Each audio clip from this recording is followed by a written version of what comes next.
Have a roll call, Phyllis? Craig Koshaw. Craig Koshaw. Here. Bill Carbach. Here. And Mike. Here. You were emailed a copy of the minutes from our June 18th meeting. If you've had a chance to review those minutes, I'd look for either a motion to amend or approve them. I make a motion to approve as emailed. Second. Have a motion and a second to approve the minutes from June 18th. All in favor? Aye. Opposed? First thing up, Matt and Stacy Leiter are here to discuss sidewalks on 17th Street, I think. No. Come on up and let me get you so that we can hear you. We can hear you, but we record our meetings, and since we record our meetings, we don't be able to hear anyone make a presentation. Now, if we're lucky, the batteries will be here. Sidewalks on what street? 17. 17. Isn't that where all the apartments are there? They own those. Oh, okay. Gotcha. I've talked to you. Okay. I'm code enforcement, and you had some stuff that was outside your bin one time, and Yeah. I think I called you, or you Yeah. called me. Yes. So, Take yeah. care of it. It's annoying. Go ahead, Stacy. Okay. But you do well. So we own 72 units on 17th Street. I also talked to Jeremy Myers. I know he was trying to be here tonight as well, just to support, I guess, our request too. And he owns 20 units. So pretty much majority of the units on that street are ours, and then his as well. How many do you have? We have 72. Okay. Yeah, and then our office is also on that street as well. So we've owned them for about a year now, and I really had a big concern about the foot traffic that we're seeing. I have a lot of tenants that don't have cars and actually walk to work. The busing systems are now dropping kids off at target points at the ends of the street. So children are walking down the streets now, and there are no sidewalks at all on the street. So over the past year, I've kind of tried to punch our budgets to see, you know, I know the city has the share program, but with all of us being new into this, we have a lot of money that's going out just to do improvements and things that are washers, dryers that are old now, and so it's just becoming harder and harder to really see that visibly to put sidewalks in for those tenants, even at our expense. So I didn't know, and I guess I'm here today just to see if the city could offer or help to fund any of these sidewalks on the street. I'd even be happy if we could do one side of the street to see these people no longer walking down the middle of the street for their safety. So it's more of a safety thing, and I think having the numbers here on the street of people, you know, bar none, it's a very heavily populated area, so you would be benefiting a lot of people by doing this. If we You know how many of the units have kids? I mean, that's kind of a tough question, but... It is a tough question. I mean, would you guess half of them? I wouldn't say half. I would say probably 30 to 40%, Okay. I'm guessing. But again, we still have adults. I know, you know, I have some elderly people who do a lot of walking for exercise as well. They're walking to our office, they're walking to the bowling alley maybe to have lunch, that sort of thing. And people don't control their speed down the street, which is very frustrating, and I worry about kids and even older people, or anybody for that matter, being hurt in that respect. So that's what we're here for today, to see what our city can do for us and our tenants. Looks like the better side is on the west side. I agree. It looks like the east side, they planted trees, and they, with their parking lot, came out pretty much into the easement area. I mean, Yeah, that's just an observation, just with the street just looking like it. yeah. And we kind of looked and evaluated it too. It looks like the west side is probably a lot more level as well. My husband does concrete work, so we kind of took a good look at that too. The sloping of the land and stuff is a little worse on the east side, and probably a little more difficult to build or put and install sidewalks there. And plus you have parking lots on the east side, on the west side, I'm sorry. And, you know, the filling in with sidewalks would would be advantageous there, but, Don, can you pan out away farther yet? I would like to see.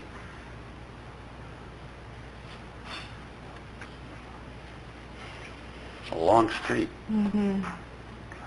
well, actually, 16th has, I was out there, 16th has very No sidewalks. few sidewalks. Correct, and I did look there too. Some people have put sidewalks in, or, what's that? Yeah, no sidewalks there.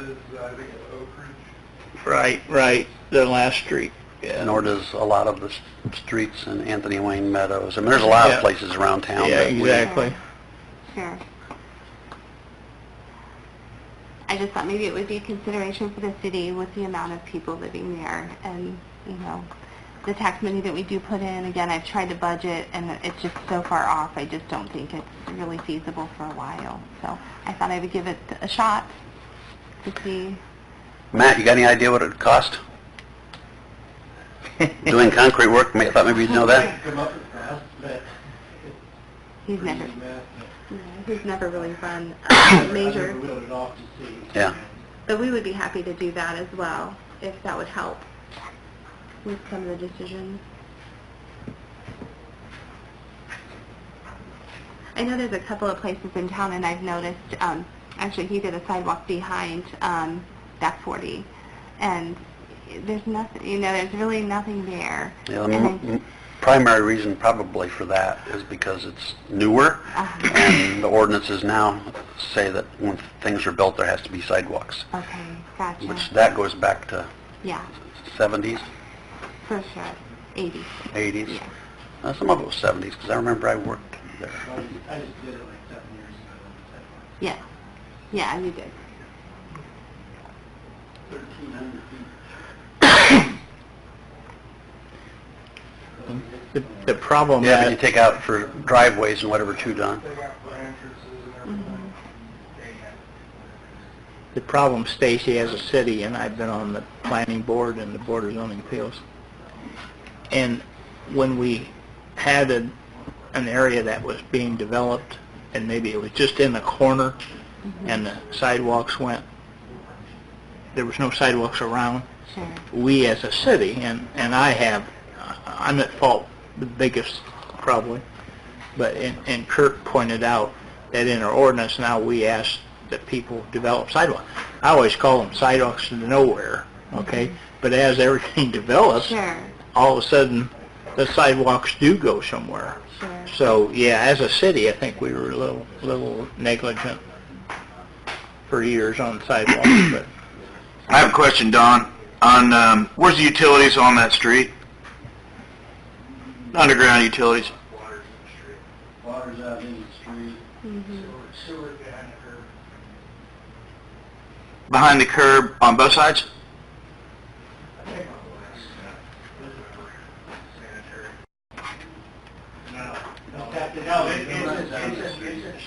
Yeah. I think so.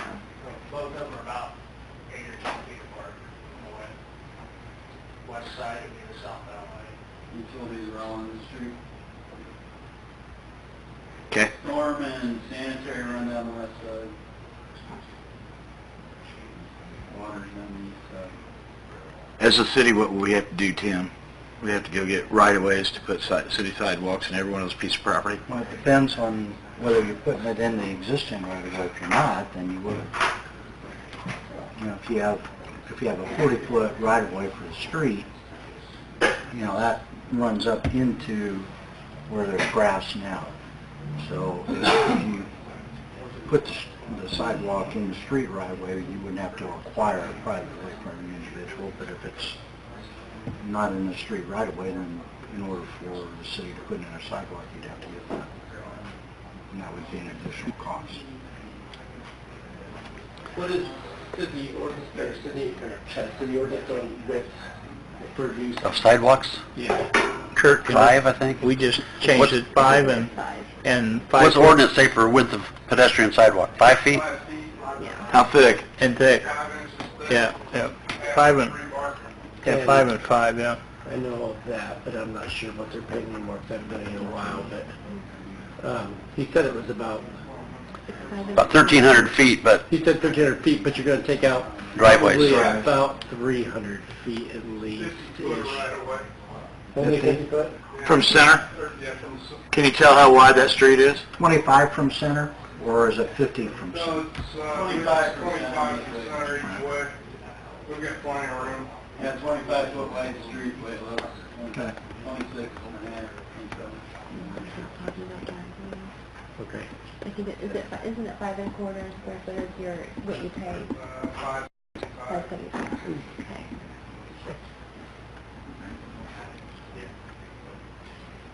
You're looking at just under 30,000. 30,000 roughly? To do one side? And that was one side. Right. And that, I minus, And that doesn't, I minus the driveways-ish, just guessing. I did it 1,000 foot. How much? Roughly 30,000 plus or minus. I came up on the west side, which is the longer side, Mhm. because Monroe kind of angles. Yeah. I came up with 1330, I think it was. Okay. And when I did the math, I didn't subtract, I didn't know what the, Because we got our duplexes on that side as well, and we got quite a bit of driveways. so even And then in the that, houses as well. I came at 38,000 for a straight shot, I mean, one Mhm. along the sidewalk, so I'd say 30 be pretty accurate. I think it would be. Ish. Well, I guess, from my perspective, I say that right now, the money's not in our budget. Sure. It's something that would have to be budgeted. Sure. And we all know, that the sidewalks around Decatur, that, as far as the residential sidewalks, some places don't have them. And the places that do have them, where we offer the 50/50 program, only a handful of those people are willing to actually pay for half of them. Back before I was ever on council or anything, my wife and I got new sidewalks. When I did, my next door neighbor said, "Hey, I want to do that too." He did his. But you're going down the street of a couple houses, and I guarantee you there's homes where those people, regardless, would never do it. Sure. Sure. And they're in terrible shape. I mean, they barely exist. Right. So, I mean, there's a lot of that. I guess just to be considered. I mean, Yep. Squeaky wheel, I mean, we're No, asking, so. yeah, no, I totally get it.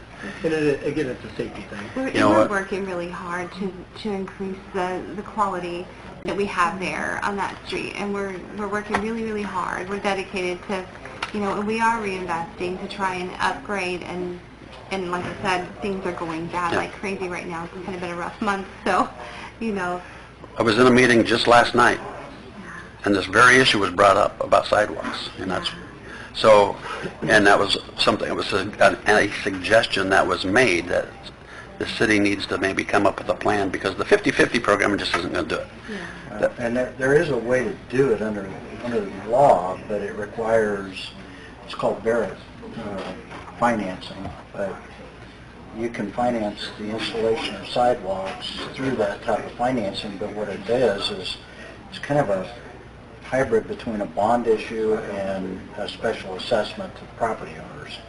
So the property owners, you can float a bond, and then the property owners have the ability to pay their share based on their lineal footage on 10, 20, or 30-year amortizations, and that has to be coordinated or correspond with the maturity of the bonds itself. But that's one way to do it. Another would be, you don't bond it, you just basically, the city fronts it, and then it's a special assessment where the property owners pay it back. Is there a lien tied to the property then? There probably is. I didn't look at the statute real deeply, Craig, but my guess is, I know when you bond, there would be, because it's an enforceable debt. So, but there's a number of steps in each case that you have to go through. And, both are subject to review by a court if there's remonstrances or things of that sort. So anyhow, I appreciate you coming. We know it, we realize it. It's something that the rest of the people back there are going to have to get involved in as far as a long-term plan on installing sidewalks where we don't have any, and, you know, just budgeting the money to do it. It's So something... good, hopefully we were maybe first to maybe request, so that's might be a Well, that's, bonus. you know, that's why I asked how many, Helpful. you know, if you can get some data as to how many actual families there are. I mean, Yeah. I know, I know some people walk to the store and whatever, but still the majority probably have cars. Yeah. But it's the kids that really, and if we knew how many were family dwellings, Okay. I know between Jeremy and I, we have 72, Jeremy has 20, so that's 92 apartment or units, and then V10 has 12, Musselman has 18. and then Musselman has 18, and then there are like 1, 2, 3, 4, 5 houses, I think, on that street. So I mean, you're upwards of 100 residences, very densely. and if you have, yeah, and if you have 30 to 40% with children, It's just easy to see when the bus comes off, you gotta stop, and I'm shooting up kids a lot of times, Yeah. like, you can't walk in the middle of the road. okay, now there's another whole issue. If we could talk to North Adams and convince them that they need to make more than a stop at both ends, would that be helpful? Short term? I mean, short term, it would definitely be helpful to the children's safety, you know, but I still think long term, you know, I Yeah, still I- think the no, I sidewalk- understand. Yeah, yeah. Yeah. I would just say, that Homestead, for example, there's no sidewalk. Yep. And North Adams Plain is one pickup at the one entrance. And I've heard people discussing that too, and it is a big issue. This busing is an issue with no sidewalks. Yeah. Budget cuts everywhere. We can't affect the safety of these children either, so. Okay. You know, that's a wide enough street. Would it be advantageous for us to maybe have a line? I know people don't abide by that all the time, but have a line on one side and mark it pedestrian? Like they do for bike lanes, only for Exactly. pedestrian? Something like a yellow I still paint. Yep. think if you sat on that street and you saw, I have literally followed people that have sped down that street and like seriously got after them because of this. You know, I have guys out there Not our tenants. doing yard work. Yeah. Well, actually, Yeah. it's a visitor, and I really get after them, and I tell them, you know, you need to stop this, and it is not safe to drive down here. I do. I try to police it the best that I can, but they still do it, and it's a very common problem. Of course, then if you do that, then you're kind of forcing people out into the street to walk. Yeah. So I don't know if that's such a good idea either, because they do have the opportunity to walk in the parking areas. you know. Yeah, and that's just it. I just really would like to see them out of the street right away. I think that would just Gotcha. help. And, Gotcha. you know, eliminate some of that. Okay. I'll be happy to collect the data if I can, as far as family... I have one more question, if you don't mind. No. Those that have houses down there, would you be willing to go and talk to them and see if they'd be participant, or they would be Absolutely. interested in participating in the 50/50 program so we could actually accomplish this? Absolutely. That would be great. If you would do some of that legwork. Certainly. I'd be happy to do that. Yeah. Thank you. Thank you so much. Yep. Thanks for coming in. Yeah, thank you. Thanks for hearing us. Mm-hmm.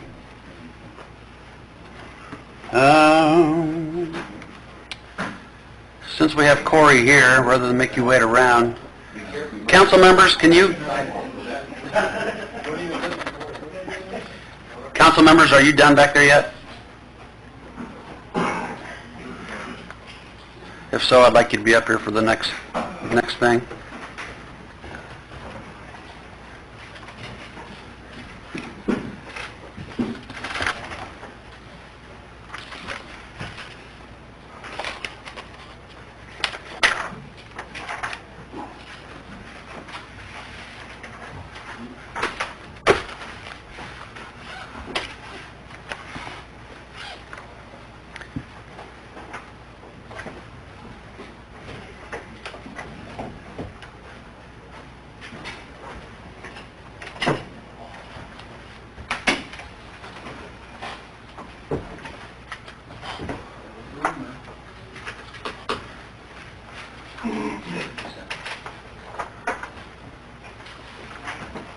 This past Thursday, we opened the bids for our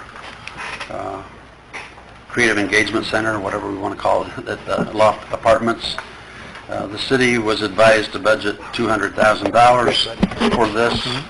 The $200,000 would have included MKM's fees, the build-out from the contractor, and our soft costs for installation of furnishings afterwards.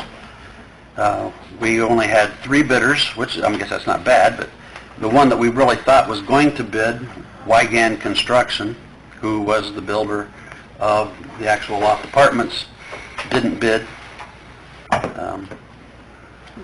Whatever reason, didn't bid. We had 3 bids: Hamilton Hunter Builders, C3 Construction, and Limberlost Construction. And I'm going to give the totals with the alternates. There were 2 alternates, each one included. Corey, what was the first alternate? Alternate 1 was for roller shades at the storefront windows, and alternate 2 was for a projector and a screen in the conference area. Yeah. So with those 2 alternates included, Hamilton Hunter Builders was the low bid at $259,097. C3 Construction was $291,265. Limberlost Construction was $296,081. Of the 3, of course, Hamilton's by far the cheapest. Hamilton did not bother to do a walkthrough of the facility. They just bid it off the blueprint. And I also believe that at the bid opening, after all 3 builders left, when we discussed it a little bit, Corey hasn't had the best luck with Hamilton. They're good. They'll get the job done, for sure. Okay. Yeah, they would have to. Basically, all of them said they could start, 10 days after awarding. Hamilton Hunter, the lowest, said 120 days to complete. Problem is, we only budgeted $200,000, and this price here is just for construction. We have a contract with MKM to pay them. How much was that for, you recall? Do you recall, Melissa? 30-ish to 40-ish thousand. I was going to say 25-ish, but I don't recall. So add another 25 to 40 on there for MKM, and then we still have a building that's finished with no furniture. So you got to add in furniture. So we're easily looking at over 300,000, and we budgeted 200. So I wanted to report that, and I'm not sure what we can do. Tim has sent an email to Mike Blee, who is the attorney for Biggs, to see if there's any stipulation in our contract with them that says just how soon we have to be in there. There's nothing in the lease other than we can't leave the property vacant for more than 90 days once the lease goes into effect. The lease doesn't go into effect until we get a certification from Wygan that their work is substantially completed in the creative engagement area. And then, but there's nothing in the lease itself that says that we have to build it out by a certain date. I don't know if that's the case with their tax credit financing. That's why I put an email to Mike to request him to respond, whether or not there's some deadline that we have to meet in order to not jeopardize their tax credit financing. So, 100,000. once again, here we are. I'm not sure Should what we to do do. part of it and part? Can we do 200,000 worth and 100 next year? Not really. Corey, you were going to look at some scenarios of ways we could possibly save some money. Please do. MKM did look through the bid documents to see what items could be potentially value engineered over the project to save some money. The total amount that we could come up with of items that could be taken out could not get us down to the 200. Couldn't get rid of the $52,000. A lot of the items that are the largest bid costs are infrastructure for the building itself. that have to be tie-ins to make our mechanical systems, our plumbing systems, and electrical all function to occupy the space. Those alternates, how much were those? I mean, the roller that came to that would be that much. The alternates were 6,000 something each, 6 to 7,000 Yeah, for the alternates. Yeah, the 259,097 comes down to 252,716 without the alternates. And we would recommend it moving forward with Hamilton Hunter that the 2 alternates be rejected. The cost for those are a little high.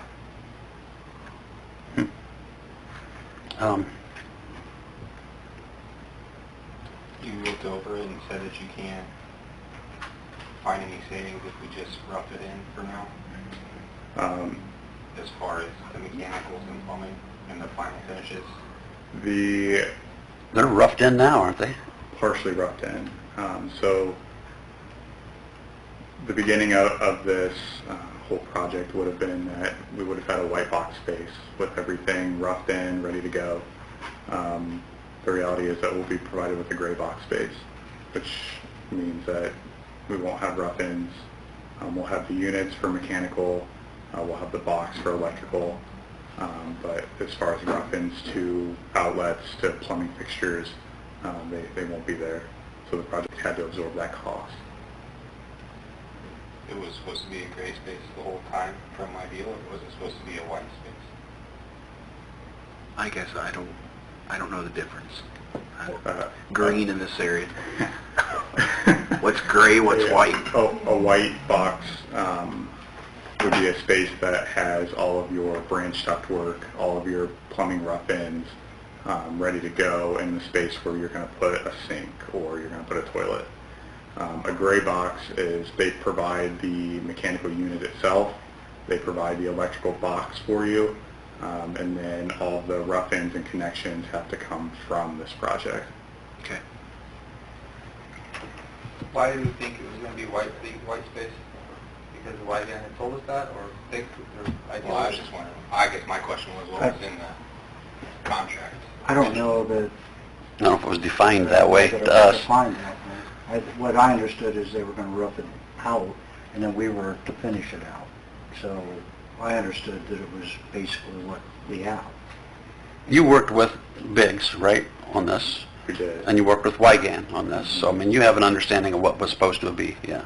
Right, and originally it would have been a white box space with some of the items that the project had to take on for the nature of the building. It had to draw back some costs. Well, I understand that, but if we were supposed to have a white box space, And I don't know if it was ever defined contractually as being a white box. on us. Well, it was also supposed to have a awning. They took that out. I mean, there's a lot of things that Biggs just said they didn't have the money for, and they had to back off, and that's... Well, not having the money for, but if it was spelled out in the contract that it was going to be there, then that's not really our issue. I can go back and look and see, but I don't recall anything about a white space or a gray space. You know, everything that I recall is that it was going to be roughed out. I thought it was, I guess suggest go back and look at that because I thought we discussed it when they were in. I understand if they're over budget, yeah, but that really shouldn't come back on us. Right. That's what we were promised. Right. And we were told by who to budget 200? Well, I mean, I guess I'm not arguing the fact that it's over because we all knew it was probably going to be over because everything's over right now. I'm just saying that the space was supposed to be one way. Then You're being awfully kind. You weren't that kind last architect that was off that much. I got the bidding and With that 200 estimate, was that believing it was going to be a white space? That would have been, yeah. So that's really the reason. That's where our difference is coming from. That's That where makes the a difference is. right there. Okay, well that explains that piece.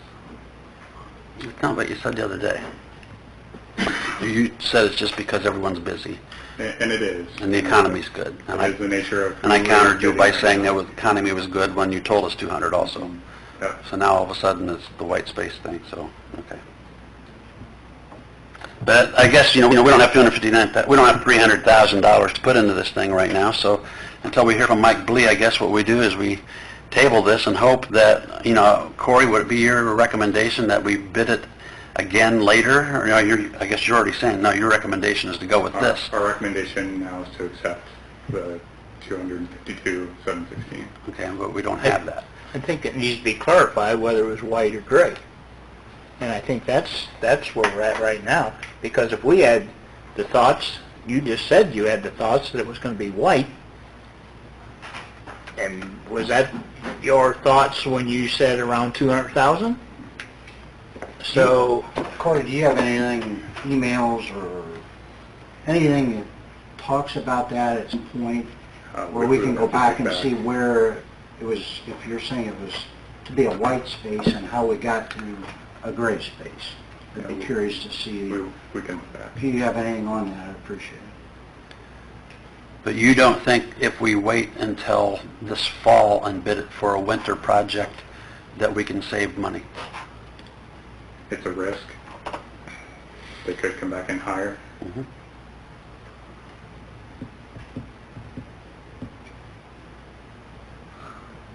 Well, I just don't know how we can accept this. We don't. Well, I think the year of research Yeah, first I'll needs check to it.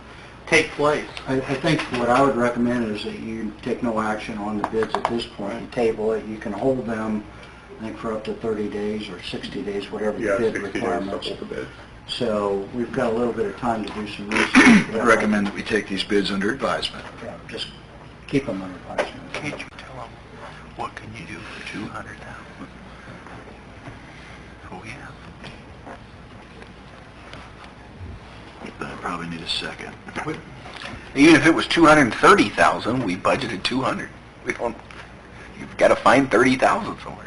I mean, what's... Well, like I said, we have used some of the 200,000 that we budgeted already, paying MKM. So the 259 is over and above what we're paying them, and then we still have no furnishings. So, Okay, so we take them under advisement, Mhm. and if they're rejected, if we choose to reject one, it's based on what? You have the right to Substantial amount. reject, you reserve the right to reject all bids, regardless of the reason. You could say that you're rejecting them all because they exceeded the engineer's estimate of the project, and that you're going to redevelop specs and bid it out at a later time, whatever you choose to. But you don't have to give any reason as long as you reserve the right to reject all bids. Just trying to figure out why. I know we don't have the answer, but why Wygan did not. bid it? That was the whole... Who made the recommendation or the plea or whatever it was not to have this bid until Wygan was done down there? Was it Wygan, Biggs, or you? It was a timeline. So to get you guys in the space in time, we decided to bid now to have everything ready to go. So the contractor could mobilize as soon as contract was ready to go, and then they'd be ready to go as soon as Wygan left. Wygan needed our space to stage our material, so that's why we couldn't get in there any earlier.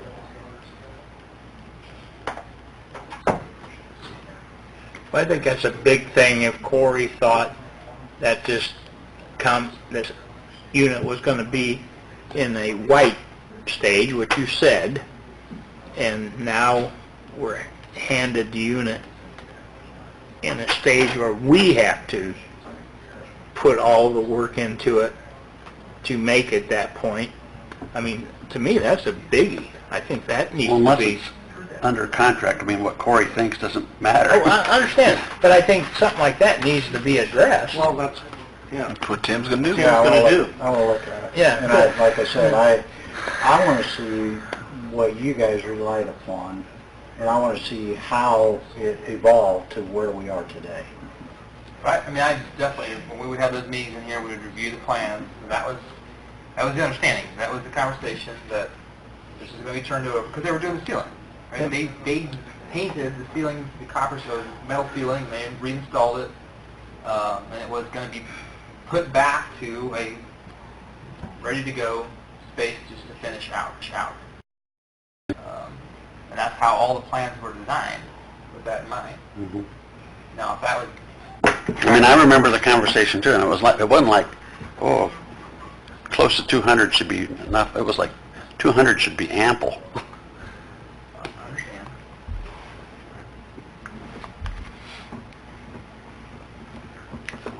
Craig made a motion to table it. It's the Board of Works. I'll second. All in favor? Aye. Opposed? Okay, we'll be back in touch with you, Corey. And if you'd look at on your end, what you can come up with, and like I said, even if it's in the contract, I think Biggs will probably dispute it. But, I mean, it's kind of like the thing with the awning, you know. We just didn't have the funding, so we're not going to do the awning. If you want it, you can do it. That's what they told us. So. Do you need a copy of the bid? Is that what you sent today on the email? I got it. Yeah. All right. Thank you. Thank you. Garlinger sewer tap letter. I think for council's sake, someone, is their name Garlinger, the ones who want to build the house? Yes. Their house burnt down out near where we're building the water plant, and they want to rebuild. Built? Is it built? Yeah. Okay. It went quick. Okay. Well, the sewer tap is a topic of discussion. Tim? Yeah, what happened is, if you recall, a few months ago, it was early March, this was brought up before the Board of Works. The Board of Works approved allowing them to run a 2-inch main from their house. It had to meet certain conditions. I laid that out in a letter, sent it to them. I got a call a couple weeks ago from Brett Miller, and he's telling me that things changed a little bit, and now they're just running a lateral. Well, that makes a difference, because if it's a private lateral that's not going to be tied into by anybody else, then it's not an extension of our main, and we're not going to maintain it. That's their lateral to maintain. The second thing is, we hadn't gotten any easements for where they were going to come across the city property. So basically, what I told Brett is, I need legal descriptions so that the city can grant them an easement, because if the city ever sold the farm, you know, they have a right to protect their lateral and be able to get on that property. The same thing is true, they're tying into a different location at Lakeshore than what was originally envisioned as well. And that's partly because I think the city also asked for some changes about where they're going to tie in. So there's 2 easements, one that Gene Dreyer will give them, and I want that also given to the city from Gene, because we may need it for our water plant. And then the city would give an easement to the Garlingers for their lateral to run on city property to where they're going to tie it in on Lakeshore's property. Anyway, the long and the short of it is, I didn't want us to have made a matter of record that it was going to be a 2-inch main, when in fact that's not what's being constructed. So we had a meeting, I've revised a letter to send out to them acknowledging that this isn't a main then, it's only their own lateral, and because of that, we're not maintaining it. We're not going to assume any responsibility for it. So I just want that approved by the board so that we can have Gardlinger sign it. And then Brett dropped off today 2 easements, or the legal descriptions, I should say, for the easements. So one, if you want to look at it, there's one for what goes over the city property.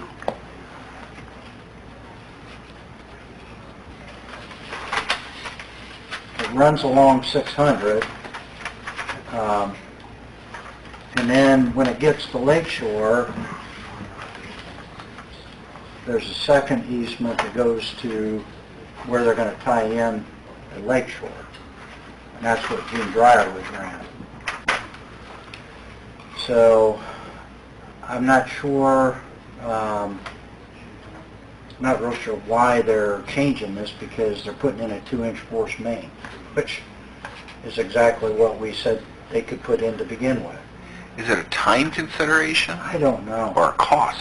I have no idea. My guess, it seemed like the house got built, like, immediately. anxious to go. And they must be anxious to get into it. I know they're... Probably already done. I know It they looks want- like he can move in. It's probably already done. What, the easement? Or, I mean, the sewer line? Got the pipes in the ground, man. The house is built. I'll check with Brett about that. That's why they're asking. Because they probably got a problem if you say no. Sounds like something Biggs would do. So, anyway, all I'm asking is that you approve the revised agreement, and we'll send it out to them and have them sign it. And then authorize these easements, and then I'll get those prepared. I told Brett I'm handing him the bill. This isn't the city's nickel. They're the ones requesting it.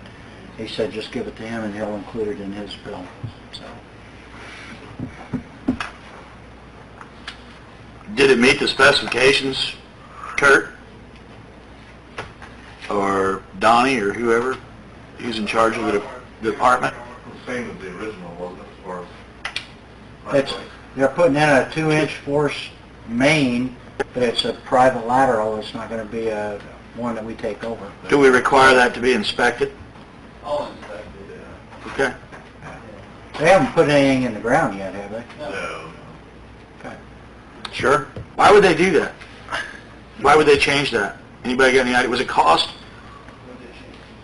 The change was basically granting it to us or keeping it, is that what you're talking about? No, I don't understand why they wouldn't do it the way that we had it originally set up. They're changing it from a 2-inch force main that we accept and as part of our system, and instead they're running a private lateral only. Well, yeah, part of that was because we wouldn't have to maintain it. Well, if it's a lateral, we don't. That's Yeah. correct. Yeah, so that's, instead of having an extension that goes whatever it is. So is it cheaper for them to do it this way? No, they're running the same pipe, same thing, it's just, we don't take it over. That's what I mean. I don't understand. Is it they think we're too slow And part of the original... in the process? Now, the city was gonna run our force main down the lane to 600 and down the road. But now we're gonna go right through the woods.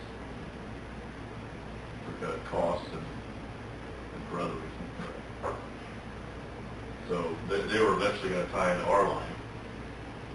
But Bill was a big proponent on not having anybody else tie into the water plants or sewer. So I know the county has talked about the sewer district eventually maybe coming out there. And then instead of having one home on the water plant line, we may have 20, 30, 70 eventually on that. So you think this is Bill's influence? I'm not sure what you guys mean as far as... Come on up and take a look at this. Same pipe in the ground, they have to maintain the house set up. Right. That's really the only thing. For us, it's theirs. Yeah, I mean, I don't understand from their perspective, I guess is what I'm saying, why they would do it differently. Especially if it's going to cost them to pay Miller. The county's gonna run down through there, no hooking into that. Yeah. They just need to get access. Yeah, there's no change in cost or height or anything like that, it's just, we don't have to maintain it anymore. Well, the other advantage is it eliminates anybody else being required to tie in at this point, because it's a private lateral. So maybe they got some noise from some of the neighbors and decided this would be an easier way to make that noise go away.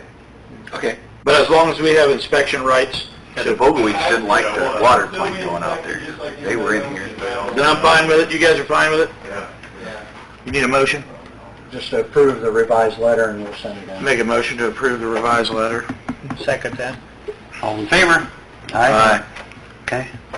And then I'll get the easements prepared, get them to Brett for signatures, or at least the dryers. Hey, Kurt? I don't know if we're going to be able to get everything in tonight, but come on up, let's get started. I got scratchy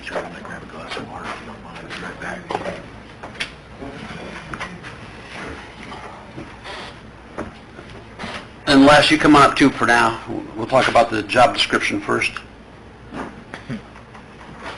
I emailed all of you the job description that we had drafted for the new position that would work in Kurt's office, but would be an employee of both the building and zoning and fire. Would be a person that would be an inspector, and, well, you see all the different functions that they would do: assist the building inspector, code enforcement officer, fire marshal, fire prevention inspector. They would be responsible for day-to-day activities of the department by assisting and overseeing and coordinating all operations, including but not limited to building and fire code inspections, plan review, building fire code, local building fire ordinance enforcement. This person would not be a fireman. He would not go on fire runs. He would not firefight. Yet he would be partially funded from the fire department. With Tim Bauman not getting any younger, how far is Tim from retirement? Possibly? Year and a half to two. Two at the very. He said he will not be here after 21. Yep. So. And Tim Bauman is our inspector. He is our fire marshal. So, you know, rather than, we're basically hiring one person to do Tim's job on the inspection side, and then be an assistant to Kurt as far as, you know, if the economy stays as good as it is, there's some days that Kurt's going nuts around here trying to keep up. Some days it's not, some days it is, but I think it's kind of thinking outside the box. If I read it right, it's all week. It's not a fireman's schedule, right? No. Part of the problem with No, Tim. that was the whole reason. It's a 5-day-a-week, 8-hour-day job, yeah. So, I don't know, have any of you had a chance to look through this? I mean, I thought it was pretty well explained. Very detailed. Yeah, some of that is some of the second or third and fourth page type things are It looks worse than what it is. yeah, it looks worse than what it is. It's things that basically are HR focus. What were they called? New focus HR. Yeah, a lot of their lingo that they throw in on every job description. Gentlemen, what was your desire on when to advertise and start looking and hiring for this position? I think we've talked about that, but I just want to... Probably end of third quarter, first to fourth quarter. Advertise or hire? I would say advertise. Advertise end of third? End of third. And then hire them early fourth quarter? Correct. Possibly. And with this person, whoever this person is, they're going to have a lot of study time. Yep. They have to get certifications from the building side, they have to get certifications from the fire side. Yep. So I figure going into... So they better like to read. Yeah, oh yeah.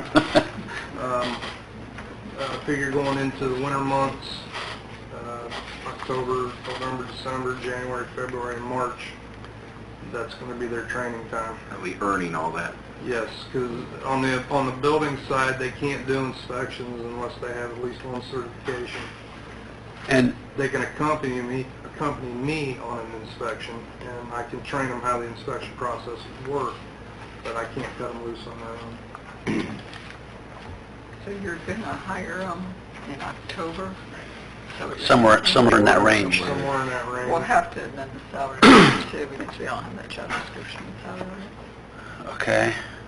But you have the money. have Well, it in his the rest of this year, Kurt would pay for it. Budget, because when we brought Aaron in, Aaron really didn't start till the 1st of May. Mm-hmm. So there's 4 full months of salary that we budgeted for that did not get spent. Yeah. So that's where the money comes from for this year, and then I asked about how they would budget it in 2020 and going forward, and Les replied, we each have budgeted in the fire budget half of the salary for 2020.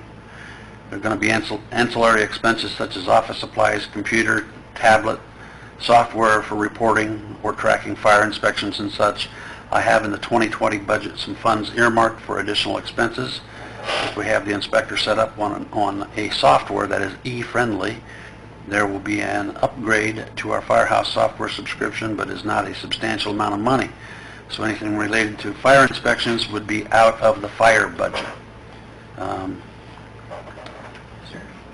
And then obviously the things that comes from Kurt's half, he pays, so, yeah, I mean, the He's two of them... already been kind enough to get a desk and Yeah. file cabinets and Remodel the office. remodel the office. So no, I think this is, I thank you both for thinking outside the box and coming up with this specific job. I know Les, you had asked some other fire chiefs if any of them had done something like this, and they also know it's kind of unique. And they would kind of like to see how this, for smaller How it goes, communities, yeah. may pan out. Yeah. And, you know, like I said traditionally there, you know, I don't think Kurt and I will get bogged down in, you know, he was 60 hours with you, and, you know, I'm paying half, but he was 60 with you and 40 with me. And I Right. think we just need to make sure that, between us, that we're covering all our bases. I don't think it's going to be a big issue about whether he's getting, in a pay period, 40 hours with fire and 40 hours with building. It's that we're getting 80 hours of cooperative work done. So while I brought this up at the Board of Works meeting, is this something that, on the job description, the council has to approve, or is it a Board of Works decision? Board of Works. Board of Works decision for this? So we can... I have one question, if you don't mind. Yeah. We're going to have some training costs. I was just talking to Kim about that real quick, and I thought I'd bring it to our attention. Is there anything that we can do that if we're going to train this person for 6 months, as soon as, I mean, this is kind of a cutting-edge thing. I think you guys come up with a great idea here. I think it's going to help our city, and I think it's going to lower costs. Is there anything that we can do that we could, okay, if we're going to train you, you're going to work for us for 6 months or 8 months or 1 year or something, so we don't lose this person? Get a contract? I think it would see be why cool. we can do any differently than when we do with a firefighter or police officer. Well, I don't want to tie it into where we're doing the same kind of perfy stuff and that kind of stuff, but I think it would be good to protect ourselves as a city. If we're going to provide all this education, that we have some type of a contract that they sign, that they stick around. With Kurt on the building side, that person has to have the certification. On the fire side, there really isn't a... there is a fire inspector 1, fire inspector 2, but basically any firefighter trained could do inspections. It's not a good idea, but so he would be a little more free to do some fire code inspections without a certification. So probably to concentrate our effort on getting his building certifications first. Because we may have difficulty in finding a fire inspector 1 class close. And those they're not real frequent because they are put on by the fire marshal's office. But he would be able to, basically under Tim, do fire inspections without kind of the certifications that the building side would require. But that's a great idea. I We mean, we need to... anticipate this person spending more time with Tim than with me. It's probably going to be a 3-day fireside, 2 with the building. And most of the time, he's going to be reading on my end, if he's not reading at home. And could go out with Tim on Tim's day, and then do re-inspections that usually, you know, Tim has trouble getting back out and getting the re-inspection, getting the paperwork delivered, and then getting the re-inspections done. So it's not like he wouldn't have anything to do on the days that Tim's not there. He could do re-inspections. He could read the code book. That's always... My whole thing was a protection of the city, Les. I was going a different direction there. Yeah. So my asking is, will you guys put something in there that kind of holds them to the position and for a time limit? I mean... Yeah, I think you can require that, We're gonna train them. that a condition of their employment is that, you know, the city will pay for the training for them to get properly certified, but in consideration of the city incurring that expense, they agree that they're going to remain employed with the city for a certain period of time, whatever that should be.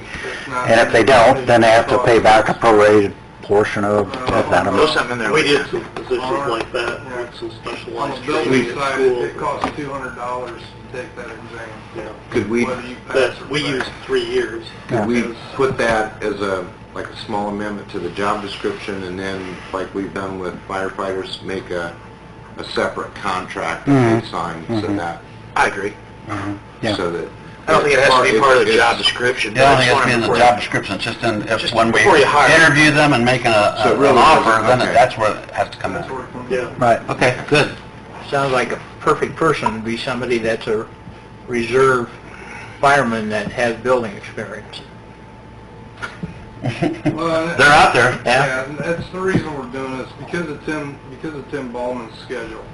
Technically, Right. Tim Ballman and myself have to be like this when it comes to all commercial projects, commercial buildings in general. And with his schedule, 24 on, you know what, 24 on. 24 on, 48 off, and Yeah. there's always that cycle where he's on Sunday, Wednesday, Saturday. And there's times I have to call him at home, Yeah. because I've got the state asking questions or something comes up, and this person will be 8 to 5, 40 hours a week. Be He'll be thank- in my office. Be thankful that Tim doesn't turn in all the extra time Yeah. that he puts in. I'll make a motion that we would accept this new job description. Phyllis, when would we have to do that, the amendment? Just any time between now and when we actually advertise it? Is that when?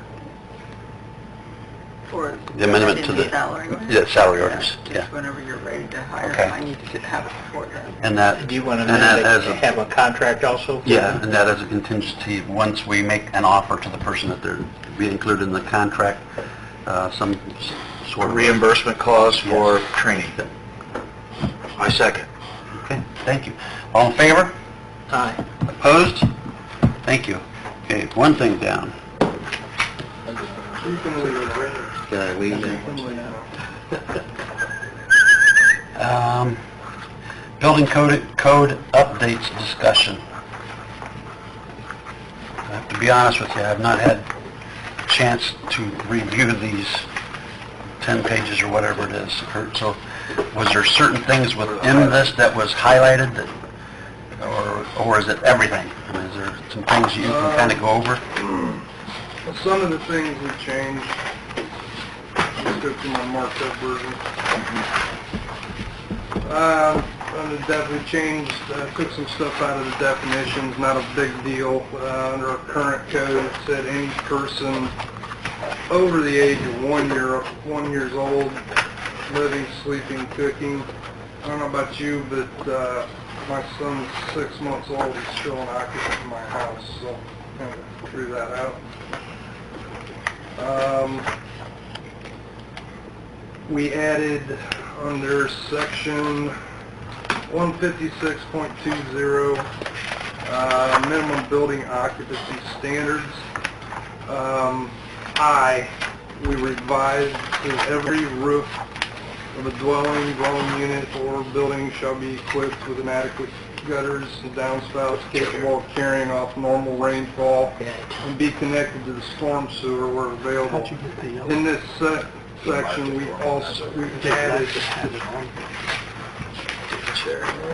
we added J to include sump pumps after talking with Jeremy.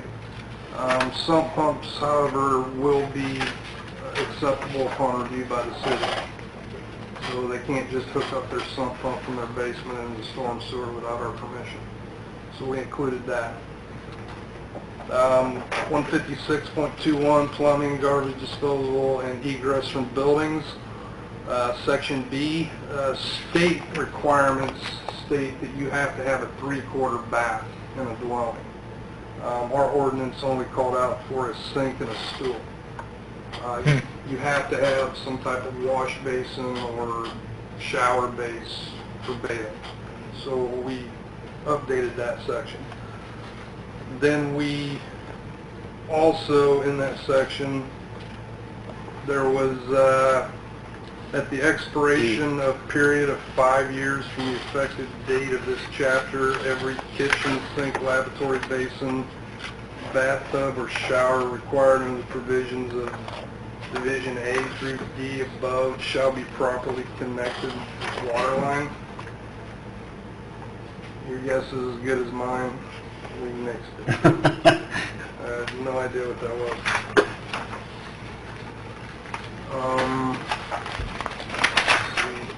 Also in that section at the time under I, where public water supply and public sewer service are not available, the owner of the dwelling shall furnish a supply of safe water and private disposal system approved by the health officer and building superintendent. That does not fall under my jurisdiction. That's the health department solely. Light, ventilation, and heat. Let's see. Scratch that. Yeah, 8%. Yeah, we added a section in here where it talks about bedrooms have to have an operable window.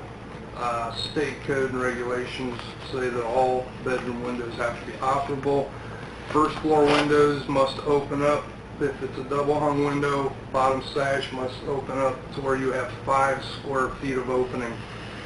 If it's on the second floor, it has to be 5.7 square foot of opening.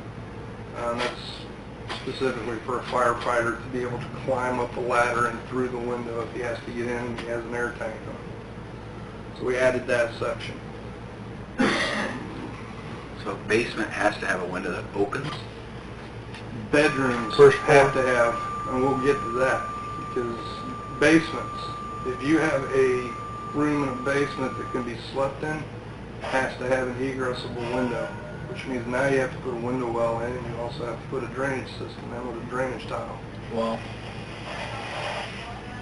So is this only on new, or is it? It's only on new. No, I cannot go into any building in this town that's already been built and tell them, hey, you have to do this, because that falls under the existing building code.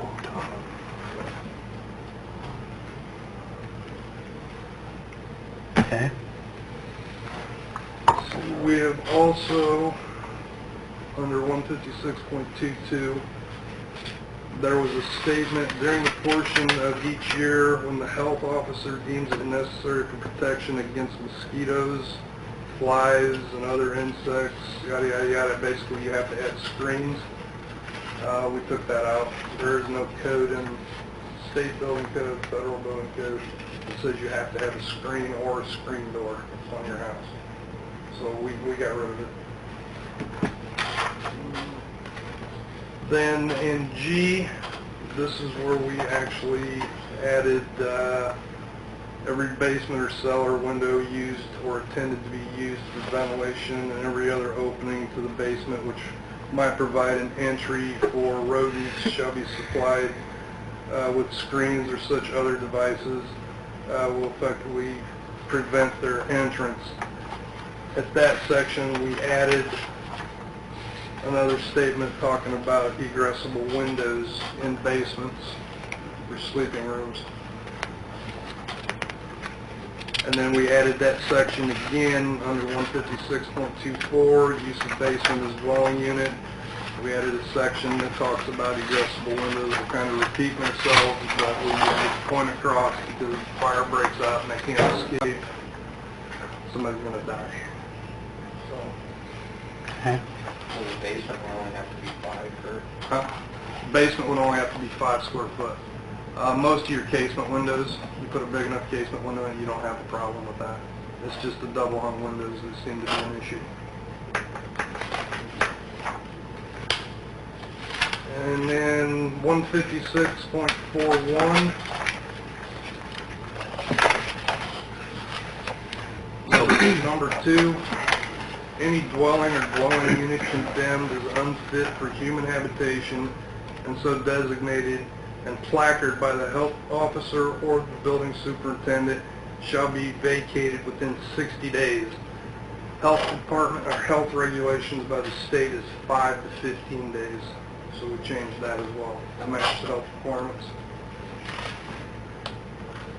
And last but not least, the penalty, 156.99. Any person or corporation, whether it's principal, agent, employee, or otherwise, who violates any of the provisions of this chapter upon conviction shall be fined not less than $10 and not more than $300 for each offense. We changed that to $500. What we're finding is our ordinance is all over the place on these fines. Some of them are $10 to $100, $10 to $300, $10 to $500. We're trying to get a little more across the board, same for everything. Now, the one thing I do have concern with is some of these bigger projects like Woodcrest or the school or the hospital that are multi-million-dollar projects. These fines aren't anything to that. They can write that off as pocket change And then never fix it? and never fix it. Do you have to give them a permit of occupancy then, after they pay the Depends. fines? If it's a remodel job, there is no certificate of occupancy. If it's a building, well then yes, there's a certificate of occupancy that I can hold, but if it's a remodel job like the hospital, and technically Woodcrest is a remodel. What about the school? The school, I actually gave a certificate of occupancy for the school, for the elementary school. What about the rest of the high school and middle school? That's a remodel. So they could get away with that? They could get away with it. I mean, I could sit here and try and find them all day long, and then you guys are going to have to bring them up here to deal with them. I think we need to come up with something else in there, a percentage, or something that's going to hit them hard so that they'll want to abide by the rules. Well, the state has followed the code. A lot of times they'll put a time definition on it, meaning like it's so many dollars per day. Correct. That it's not Correct. correct. That's what I'd like to see. I'd like to add a statement in there that says $10 to $500 Per day of violation until brought into code compliance. Yeah, it should say per day. Get away I think you got- now. I'd say $500. You got 35 It's a daily fine. Yeah, you gotta, I think you charge a daily fine. So you think that, you want to switch that? Are you making that recommendation? I'd like to change that. So any other recommendations that you think are good? No, I think that's good. I think that covers. Were there a lot of homes built with no basement windows? Oh yeah, they're all over town. I mean, yeah, the way it's written out, in 2000, when the ICC came out with the international codes, there was a chapter 34 that kind of talked about existing buildings. Well, when 2003 came out, they kind of scratched that whole chapter, and they created its own version of existing building. So now when I go into a house, I'll give you an example, Walnut Street, everybody knows about the house down there that's jacked up, by putting a whole new basement in. So the house above falls under existing building code, so if I have to go in and inspect that house later, I have to use that code book. But because the basement is brand new, now he has to bring everything up to code. So the first thing out of my mouth today, talking to the owner, how are you going to insulate the basement? What do you mean? Well, per the energy code, you got to insulate the basement or you got to insulate the wall. Which one, or the floors, which one are you going to do? Well, he chose to insulate the floors. He's just not going to condition the basement. If I go into that house and, let's say, code right now on outlets, new buildings, I got to have an outlet within 6 foot of this door on both sides. And then as I go around the room, it can't be any more than 12 feet apart. If I go into his house and he has not opened this wall up, I can't make him add receps according to current codes. But if he comes over here and he tears this down to the studs, I got him. He's got to add the outlets. There's nothing I can do about it. So it's balancing there. Yeah. Hey, thank you for taking the time, you and Aaron and Sharon, for reading this exciting information. Oh, we got more I'd like a coming. motion.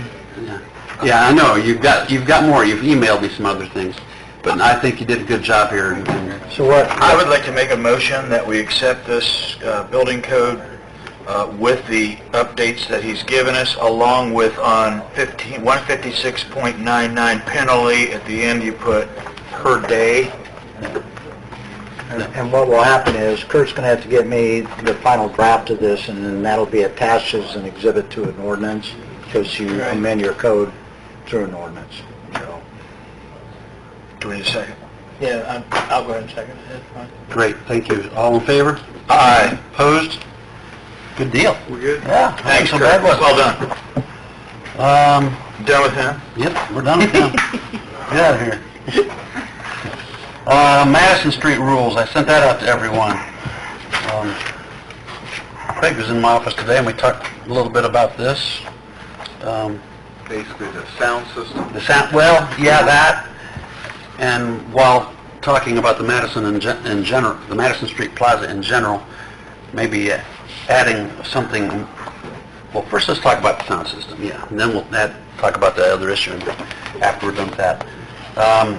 I highlighted the things that's gray on your paperwork, anything that I added to the Madison Street rules on the second page.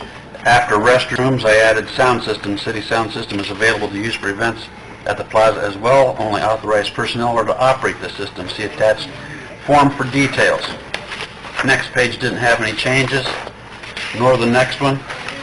Then you get down to the request for use of the plaza. You get down to the bottom, sound system. Will you need to utilize the sound system on the plaza? Yes or no?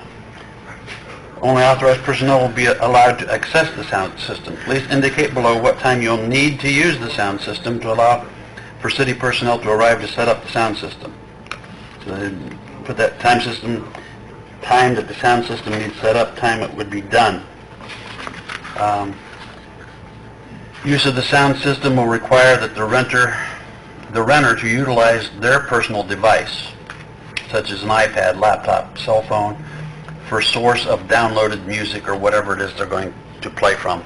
We're not providing that. They will have to have their own system, their own item for that. If sound system is being used during downtown business hours, the renter must be respectful to neighboring downtown businesses and not play music so that it might interfere with merchants' ability to do their business. We've already experienced that, and fortunately our sound system can be, you can turn it down at one end and turn it up at the other. It's nice that you can do that. Music should be of good taste with no vulgar or obscene language. And then the last page, just the fee. One thing, I guess I did talk with Melissa, and that is, you know, and she kind of indicated that it'd be great to have all of our applications, the event forms, everything online, and how, you know, when they give us a time that they're going to need it, okay, who is that city personnel going to be that comes and turns it on and goes back and turns it off? Who's going to do that?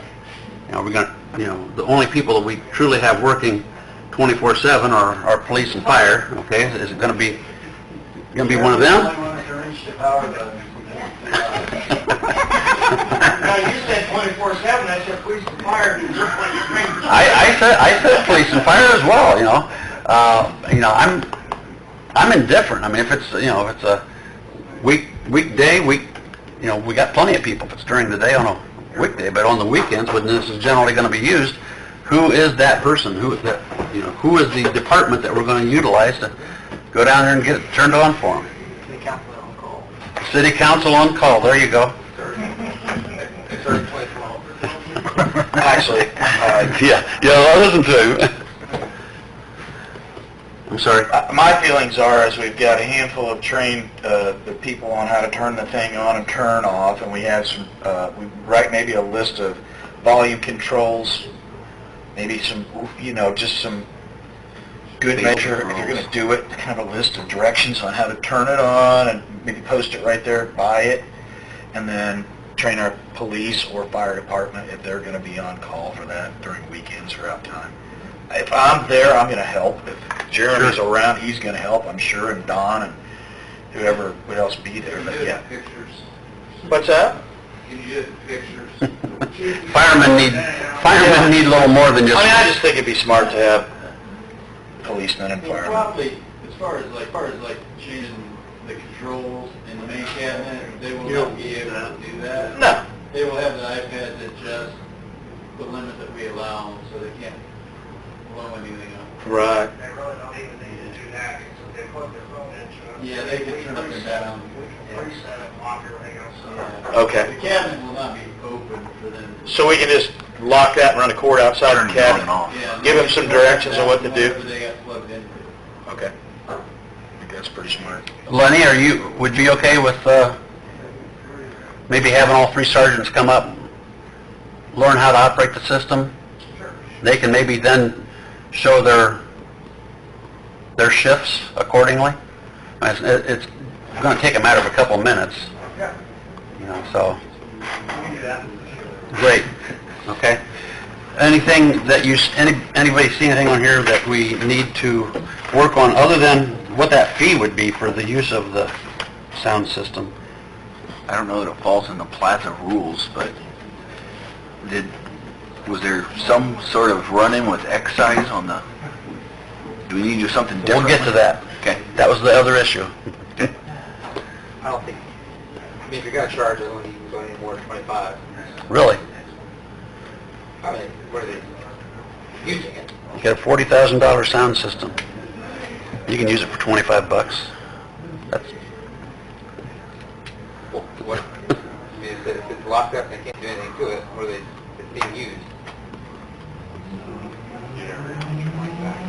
no, no.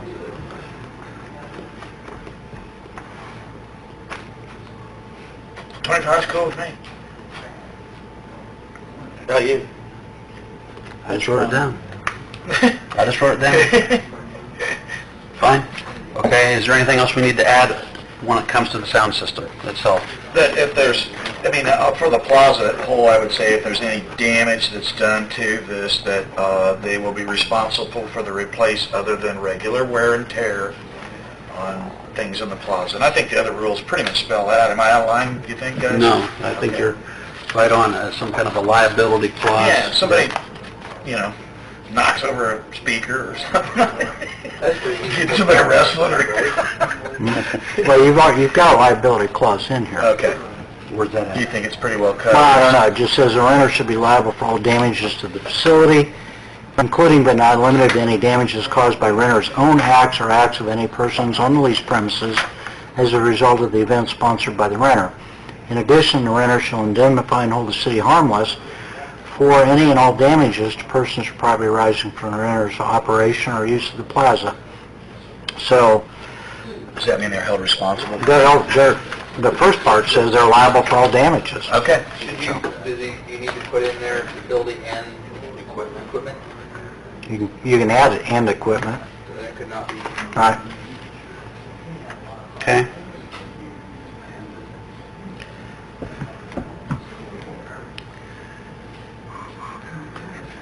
Okay. I'll get those changes made and then we'll address it at another meeting. Is that what we have to do? Yes, okay. The other thing that Matt brought up, yeah, as far as maybe something else that we need to add to the rules and regulations down there will have to do with specifically alcohol, where you can have it. You know, Craig has already been proactive on his side of things after what happened at the Decatur. Craig, you want to jump in? Well, I think there's the excise laws are very vague. You turn in a map to them. For example, the person that's going to serve the alcohol turns in and puts it on their license. We as a chamber in Main Street have alcohol host liability liquor policy that puts us between the person that's serving the liquor or alcohol and the city. So we've got 2 layers of coverage. On that, if there's any violations, in my opinion, that that person that signs for that event or applies for that application needs to clean up the mess, take care of any fines that would come along with that, so it doesn't prevent us from doing anything in the future on the plaza. That's all I was looking for. So what was our violation? We don't know. They don't tell you that. Well, how do you correct it? We want to follow the rules. Well, you send in a map and they either approve it or they don't approve it. So basically, we expanded the area from a smaller area to the whole plaza and created entrances, exits. In the area where it's over 21, you have to have 2 ropes or green fence around it. And the rest of it was just a lot of rules. Do that. And it's not explained real If you clearly. include the entire plaza, it doesn't preclude people from under 21 being on it. during the Right, event. correct. But there cannot be served, they have to be 21 and over to be in the serving area. And they can't leave or enter with. So you could, okay. There's a lot of clarity there. So to try to put that over on the other side, you couldn't do it, right? I couldn't put them over on the, where all the food vendors are. So we're going to, Well, whoever's license is on the line for the deal. It's like the Peter yeah, we'll bring it up yet tonight. We'll run over, let's bring it up. plaza. Okay. I'm just saying, I think it would be a good idea to have an asterisk in this thing that says that any fines or anything else that would affect the use of the plaza in the future for anybody else in the city should be taken care of by the event signer that signs for that event. So that, for example, if we have one situation that gets a fine, they don't take away the privilege of the whole city for anybody to do what they want to on the property, that one cleans up their mess so that the other can continue on. I just think it needs to be an asterisk in there. Because this could be delayed for 3 months, 6 months, I don't know. Help me word that tomorrow or something. I'll We'll talk describe that about it. with- I'll talk. Council's help. Yeah, I'll see what we can come up with. Okay, thanks. Okay, thank you. Couple other things we're probably going to run over just a tad. Tim has a real estate agreement we need to talk about. Yeah, Keith Gerber finally got his comfort letter. This is on the casting site. Great. So we've now got a purchase agreement ready to go. I just needed it approved and authorize the mayor and Phyllis to sign on behalf of the city. It's pretty straightforward. The only thing I'm waiting for is a legal description, which is coming from Brett Miller. Once he finalizes the survey, I should have that here within the next couple of days, I assume. So, with that, I just need a motion to approve the sale at the price of $35,000, which is what he offered. We provide him with title insurance. Taxes and assessments, if there are any, are prorated to closing. I don't think we're assessed because it's been in our possession for some time now. The survey, we indicated when we offered it for sale that we would provide the survey at our expense. The closing would be done sometime this month. I would assume sooner than later. Possession would be surrendered at closing. We're selling it as is. He had a right to inspect it. He did. So at this point, it's pretty straightforward. The expenses of closing are allocated between the parties as typically done. So, Make a motion that we have, give authority to the mayor to sign for this. Mayor and Phyllis. Right, Phyllis. Yep. I'll second that, yeah. Thank you. All in favor? Aye. Opposed? Thank you. Now we all ready for some good news? That was good news. That was good news, but this is, I really like this. Phyllis is going to give a little quick report. We've been in negotiation with Kent's Insurance on our health insurance going forward for the next year, and we had a great year of low claims this year, and it's been to our advantage. When with PHP, it's somewhat kind of, it's almost like a profit sharing. If our claims are low, we benefit. And our claims were low this year, and we've got good news. Phyllis? So they've reduced our premium by 6%. So it's about a $65,000 savings. So after I calculated everything between how much an employee would pay, Department heads, you might want to hear this. because it's broken down in tiers, so like an employee would pay 3% of the premium, employee spouse would pay 7%, employee children 8% of the premium, and then family and employee pay 10%. After you calculate that out, even with a 6% reduction, it really isn't that big of a difference for what the employee has to pay in. They would still have the same deduction, the same coverage, insurance coverage, but we looked into vision coverage, and if we add some vision coverage, it's $12,000 a year for the city, but if we break that down also with 3%, 7, 8, and 10, it's still the same deduction for the employee, no additional cost to them. So if we change that vision coverage, so that's with MetLife, they said they'd like to also change, John recommended changing life insurance. Right now we're with Companion Life, but he said just to keep it with the same vendor, we would go with MetLife, so that would be the only change. But for the employee, nothing really changes other than they're getting more coverage, more insurance. So no increase in premiums to our employees. The insurance remains exactly the same, except we're adding vision coverage. And tell what the vision coverage actually is. It's, for an exam, it's $10 copay. And for single vision lenses, 25 copay, line bifocals 25, line trifocal 25 copay, and lenticle is 25 copay. Frames. If you get like ultraviolet coating, that's covered in full. Polycarbonate is covered in full. Let's see, what else did you say? Frames.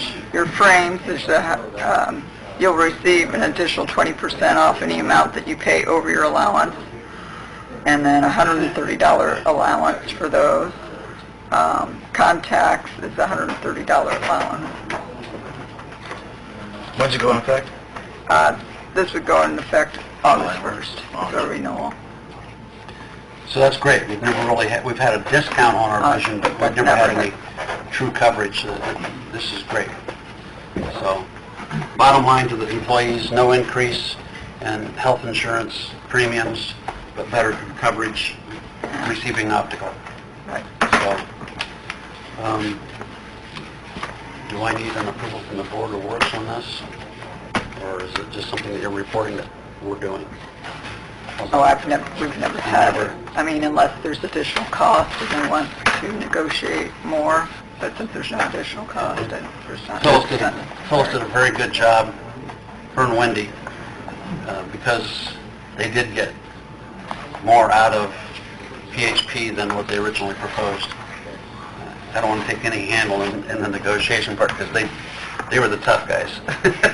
I was the nice guy, they were the tough guys. They did good.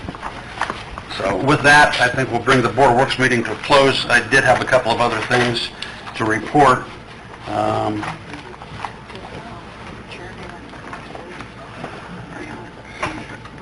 Chairman, did you want to do this bids on the brick or not? Not tonight. Okay. Okay. I'd have the board approve the renewal and the addition of the vision based on what you just described. Do that, Phyllis.